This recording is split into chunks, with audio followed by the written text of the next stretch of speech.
Hello, welcome back to Fred in the Shed, and on this video a wireless Apple Watch and iPhone charger. I picked this up from Amazon in the UK, cost £20. Now I'm not sure that I get sucked in by all of the advertising hype saying that this is the perfect gift, but the idea is that it will cut down on all those really annoying charging cables. However, before we get right into this, there's something I should say, and that is that the charging pad itself does not come with its own charger. Now, I'm sure you're thinking, that's no problem, I'll just use my standard 5V 1A Apple charger. But unfortunately, that won't work, because when you think about it, you're going to be charging two devices at once. And if you want to use the quick charge feature of the pad, you're going to need one of these new QC 3.0 7.5 watt wall chargers.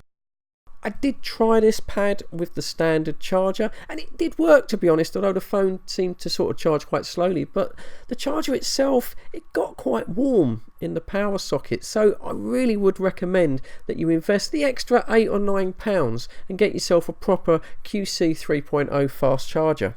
It's just something that you have to unfortunately add on to the cost.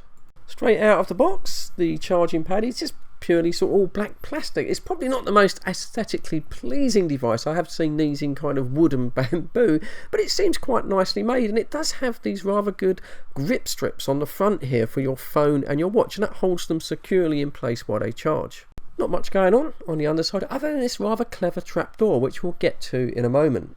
As far as the Apple Watch charging, it doesn't come with a separate charge lead, so you're going to be using your original Apple lead, and that sort of fits into a holder and clips nicely on the front. Now remember that little flap at the back? Well, that's really sort of clever, because that's where all of the cable curls up and then plugs inside internally. It keeps everything really nice and neat. I quite like that feature. Moving to the front of the unit, there is a single very small and quite dim little LED light. This becomes active when you place your phone on the charging pad and your phone is receiving charge. However, the little LED doesn't come on when you charge your Apple Watch.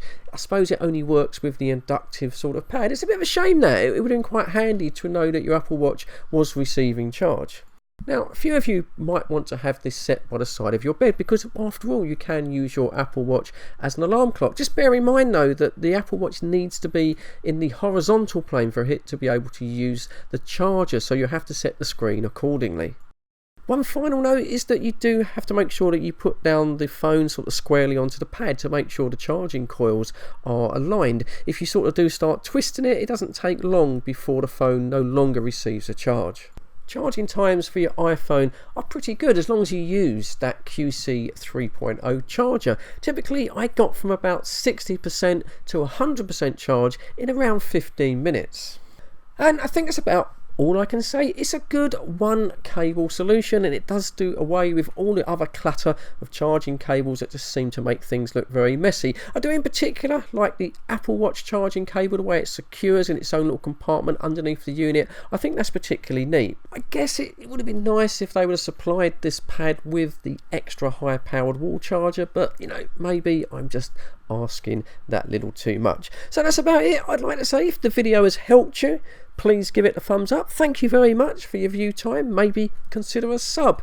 But as for now, as always, cheers, thanks for watching, take care, look after yourselves, and I'll catch you all on the next one.